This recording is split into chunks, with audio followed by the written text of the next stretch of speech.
Hello friends and welcome to tonight's edition of Bedtime Story for Grown-Ups. If you enjoy these stories, I would encourage you to subscribe and click that like button. It would help me and the channel greatly. I thank you for your support. And now, it is time to unwind. Find a place where you can relax. When you have found that place, make yourself comfortable. And then take a deep breath.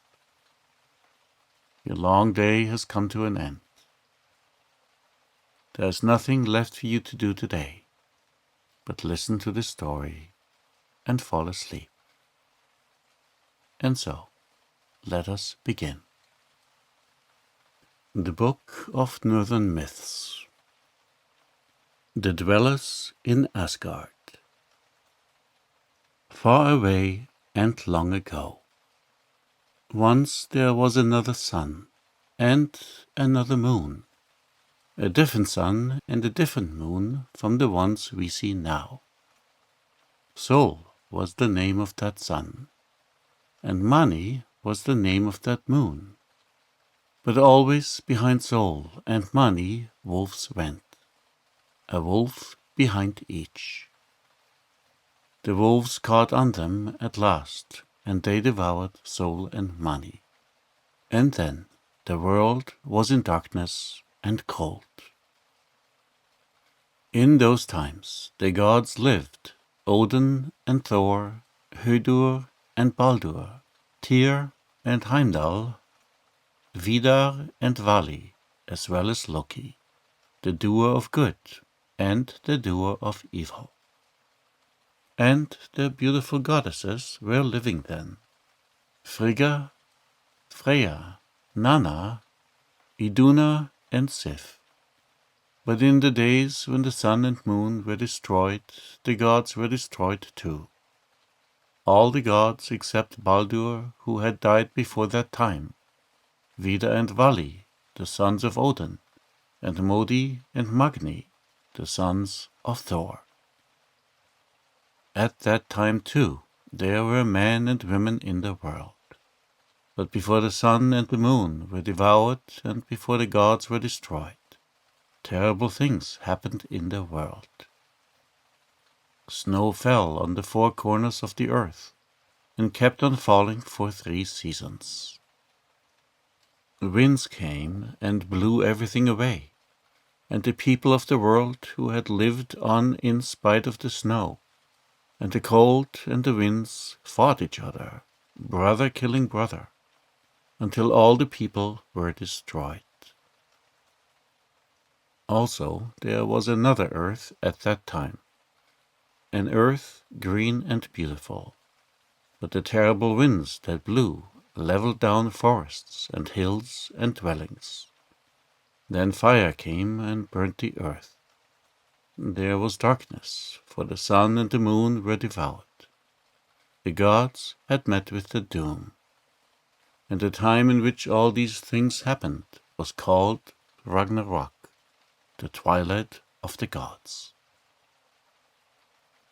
Then a new sun and a new moon appeared and went traveling through the heavens.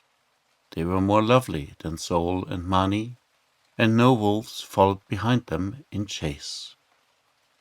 The earth became green and beautiful again, and in a deep forest that the fire had not burned, a woman and a man wakened up. They had been hidden there by Odin and left to sleep during Ragnarok, the twilight of the gods. Liv was the woman's name, and Lifthrasir was the man's. They moved through the world, and their children and their children's children made people for the new earth. And of the gods were left Vidar and Vali, the sons of Odin, and Modi and Magni, the sons of Thor. On the new earth, Vidar and Vali found tablets that the older gods had written on and had left there for them, tablets telling of all that had happened before Ragnarok, the twilight of the gods. And the people who lived after Ragnarok, the twilight of the gods, were not troubled, as the people in the older days were troubled, by the terrible beings who had brought destruction upon the world and upon men and women, and who from the beginning had waged war upon the gods. The building of the wall. Always there had been war between the giants and the gods, between the giants who would have destroyed the world and the race of men, and the gods who would have protected the race of men and would have made the world more beautiful. There are many stories to be told about the gods. The first one that should be told to you is the one about the building of their city. The gods had made their way up to the top of a high mountain, and there they decided to build a great city for themselves that the giants could never overthrow. The city they would call Asgard, which means the place of the gods. They would build it on a beautiful plain that was on the top of that high mountain, and they wanted to raise round their city the highest and strongest wall that had ever been built. Now, one day, when they were beginning to build their halls and their palaces, a strange being came to them. Odin, the father of the gods, went and spoke to him. "What dost thou want on the mountain of the gods?"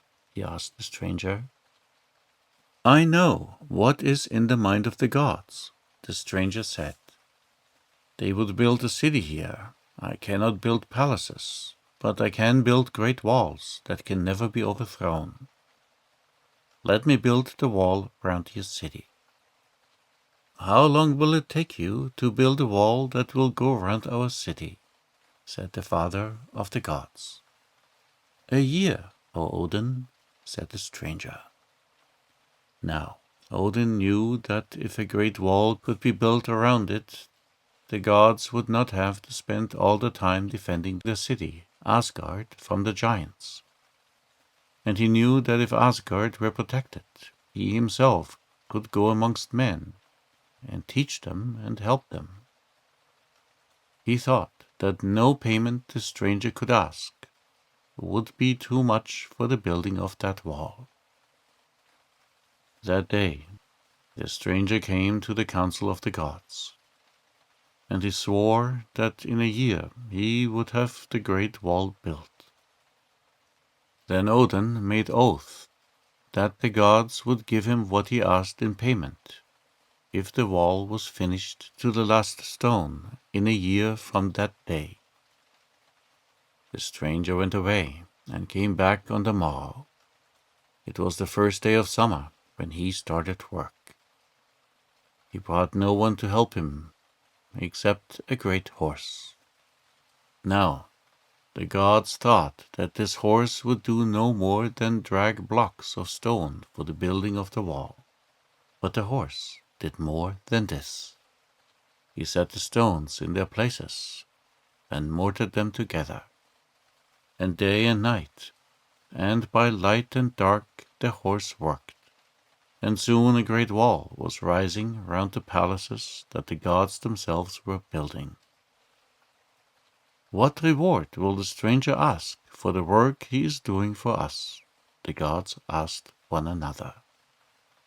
Odin went to the stranger. "We marvel at the work you and your horse are doing for us," he said. "No one can doubt that the great wall of Asgard will be built up by the first day of summer. What reward do you claim? We would have it ready for you."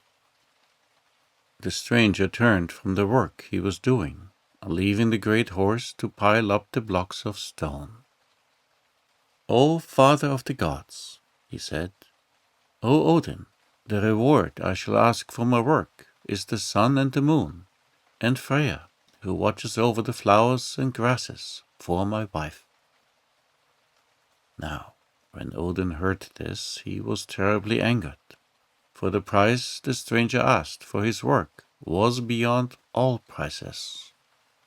He went amongst the other gods, who were then building their shining palaces within the great wall, and told them what reward the stranger had asked. The gods said, "Without sun and the moon, the world will wither away." And the goddesses said, "Without Freya, all will be gloom in Asgard."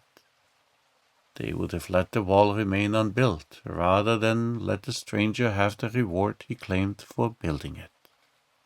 But one who was in the company of the gods spoke. He was Loki, a being who only half belonged to the gods. His father was the wind giant. "Let the stranger build the wall around Asgard," Loki said, "and I will find a way to make him give up the hard bargain he has made with the gods. Go to him and tell him that the wall must be finished by the first day of summer, and that if it is not finished to the last stone on that day, the price he asks will not be given to him." The gods went to the stranger, and they told him that if the last stone was not laid on the wall on the first day of the summer, not Sol or Mani, the sun and the moon, nor Freya would be given him. And now they knew that the stranger was one of the giants. The giant and his great horse piled up the wall more quickly than before. At night, while the giant slept, the horse worked on and on, hauling up stones and laying them on the wall with his great forefeet. And day by day the wall around Asgard grew higher and higher. But the gods had no joy in seeing that great wall rising higher and higher around their palaces. The giant and his horse would finish the work by the first day of summer, and then he would take the sun and the moon, Sol and Mani, and Freya away with him. But Loki was not disturbed. He kept telling the gods that he would find a way to prevent him from finishing his work, and thus he would make the giant forfeit the terrible price he had led Odin to promise him. It was 3 days to summertime. All the wall was finished except the gateway. Over the gateway a stone was still to be placed, and the giant, before he went to sleep, bade his horse haul up a great block of stone, so that they might put it above the gateway in the morning, and so finish the work 2 full days before summer. It happened to be a beautiful moonlit night. Svadilfari, the giant's great horse, was hauling the largest stone he ever hauled, when he saw a little mare come galloping toward him. The great horse had never seen so pretty a little mare, and he looked at her with surprise. "Svadilfari, slave," said the little mare to him, and went frisking past. Svadilfari put down the stone he was hauling and called to the little mare. She came back to him. "Why do you call me Svadilfari slave?" said the great horse. "Because you have to work night and day for your master," said the little mare. "He keeps you working, and never lets you enjoy yourself. You dare not leave that stone down and come and play with me." "Who told you I dare not do it?" said Svadilfari. "I know you daren't do it," said the little mare, and she kicked up her heels and ran around the moonlit meadow. Now, the truth is that Svadilfari was tired of working day and night. When he saw the little mare go galloping off, he became suddenly discontented. He left the stone he was hauling on the ground. He looked round, and he saw the little mare looking back at him. He galloped after her. He did not catch up on the little mare. she went on swiftly before him. On she went over the moonlit meadow, turning and looking back now and again at the great Svadilfari, who came heavily after her. Down the mountainside the mare went, and Svadilfari, who now rejoiced in his liberty and in the freshness of the wind and in the smell of the flowers, still followed her. With the morning's light they came near a cave, and the little mare went into it. They went through the cave. Then Svadilfari caught up on the little mare, and the two went wandering together, the little mare telling Svadilfari stories of the dwarfs and the elves. They came to a grove, and they stayed together in it, the little mare playing so nicely with him that the great horse forgot all about time passing. And while they were in the grove, the giant was going up and down, searching for his great horse. He had come to the wall in the morning, expecting to put the stone over the gateway and so finish his work. But the stone that was to be lifted up was not near him. He called for Svadilfari, but his great horse did not come. He went to search for him, and he searched all down the mountainside, and he searched as far across the earth as the realm of the giants. But he did not find Svadilfari. The gods saw the first day of summer come and the gateway of the wall stand unfinished. They said to each other that if it were not finished by the evening, they need not give soul and money to the giant, nor the maiden Freya to be his wife. The hours of the summer day went past, and the giant did not raise the stone over the gateway. In the evening he came before them. "Your work is not finished," Odin said. "You forced us to a hard bargain, and now we need not keep it with you. You shall not be given soul and money, nor the maiden Freya." "Only the wall I have built is so strong I would tear it down," said the giant. He tried to throw down one of the palaces, but the gods laid hands on him and thrust him outside the wall he had built. "Go and trouble Asgard no more," Odin commanded. Then Loki returned to Asgard. He told the gods how he had transformed himself into a little mare and had led away Svadilfari, the giant's great horse. And the gods sat in their golden palaces behind the great wall and rejoiced that the city was now secure, and that no enemy could ever enter into it or overthrow it. But Odin, the father of the gods, as he sat upon his throne, was sad in his heart. Sad that the gods had got their wall built by a trick, that oaths had been broken, and that a blow had been struck in injustice in Asgard.